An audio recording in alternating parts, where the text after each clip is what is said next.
बदायूं में पत्नी के उत्पीड़न से परेशान एक पति ने समाधान दिवस पहुंचकर लगाई गुहार।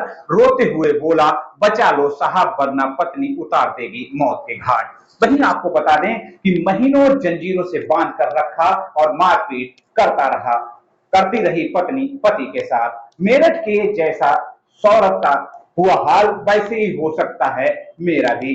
वहीं बदायूं से एक चौंकाने वाला मामला सामने आया और समधि समधन के बाद अब एक व्यक्ति ने शनिवार को समाधान दिवस पर पहुंचकर अधिकारियों से गुहार लगाई है कि साहब पत्नी के उत्पीड़न से बचा लो वरना हत्या कर मेरा भी सब फेंक दिया जाएगा। वहीं पति ने समाधान दिवस में दातागंज तहसील परिसर में लगे समाधान दिवस में पहुंचकर अजीबोगरीब खुलासे किए।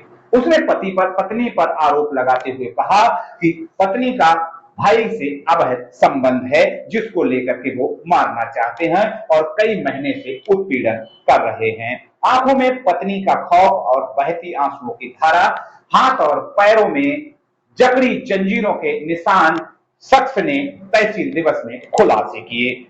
जहां एक युवक ने अपनी पत्नी और भाई पर मारपीट करने और जंजीरों में जकड़कर बंधक बनाने का गंभीर आरोप लगाया है।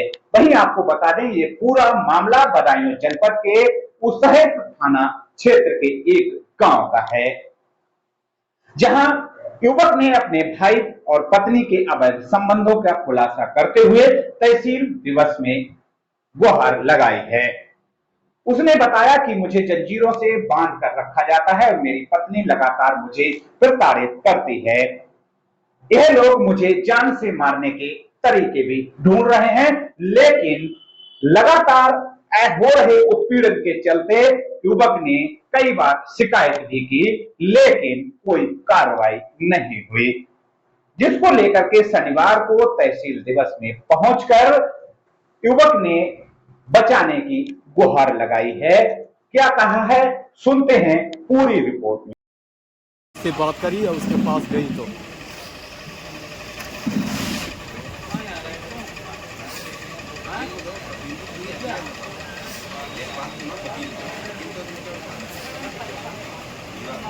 अरे तुझे पता है वो चलेंगे यार मुझे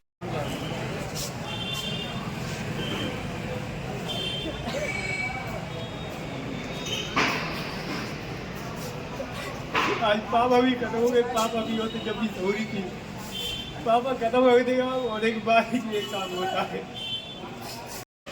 और रोड पर उठा उठा के पटकते हैं, सब पूरा गांव तमाशा देखता है। और नेत्रपाल हमारी पत्नी भी रखते हैं, अपनी दो भी रखते हैं, दो भी रखते हैं। इनका साले का लौंडा है शशि, उसके साथ में पकड़ते हैं दिन में जब ये मारपीट करते हैं।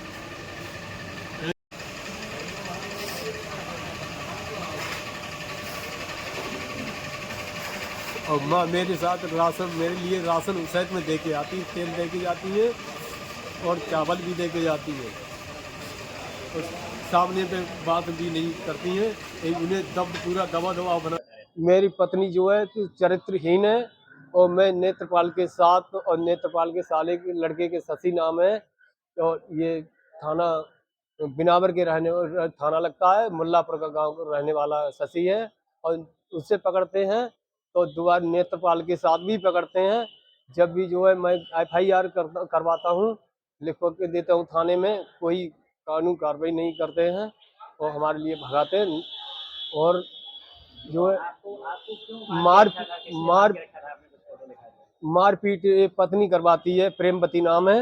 इनके नाव में 3 बीघा 6 विशेष जमीन मोल लेके बैनामा करवा दिया है। और मेरी जमीन, पापा के नाव की जमीन, ये लड़के हैं प्रियांशु और हरिओम, इनके नाव में नेत्रपाल का बैनामा करवाने को तैयार है।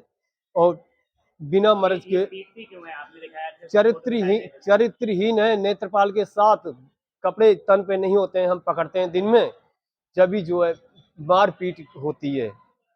जब कहते हैं कम से कम 15 दिन रखते हैं 2022 में, और 23 में ट्रैक्टर लेके आते हैं, मारपीट होती, अपने पौधा कटवाते। 14 दिन की हम जेल काटते हैं, 51 में 14 दिन की जेल काटते हैं। लगातार आपको परेशान किया जा रहा है, वो किसके द्वारा? ये पत्नी के ऊपर किया जाता, पत्नी करवा रही है, मुझे खाना भी नहीं दिया था। 15-15 दिन मेरे लिए लेटरिन नहीं करती है।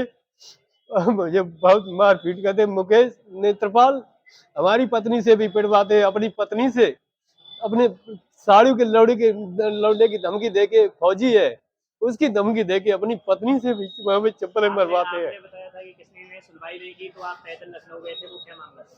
वो इन्हीं यही मामला था। ये पत्नी को दिन में पकड़ते हैं, मारपीट होती, जब भी हम घर से निकाल दिया जाता है। नरपत मंगला ओम प्रकाश चौकीदार के यहाँ पर जाते हैं तो 2 बार मारपीट करते हैं। कोई उन चौकीदार की कोई नहीं सुनते हैं। क्या पैदल गए थे, कैसे गए थे? पैदल गए थे, मेरे पास कोई पैसा नहीं था, मेरा सब शरीर बेकार मार मार के, लाठियों से मारपीट करके शरीर तोड़ डाला। और जिस तरीके से मुर्गा काटते इस तरीके से खून बह रहा था। हमारा किसी ने मुकदमा नहीं लिखा। तो कितने दिनों में आप लखनऊ पहुंचे? 12 दिन लखनऊ जाने में लगे और 3 दिन अधिकारियों को ढूंढने में लगे। मेरे पास कोई पैसा नहीं था, रास्ता नहीं चली जा रही।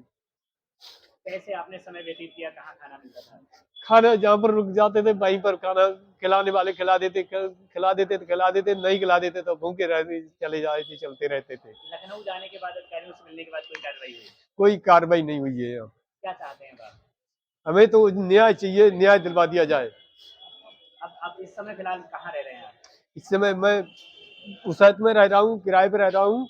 और मंत्री भगवान सिंह के यहाँ पर हमारे ट्रैक्टर के संग सामान मिला था, मेज और कुर्सी, मंत्री भगवान सिंह के यहाँ कोठी पर अभी रखा है।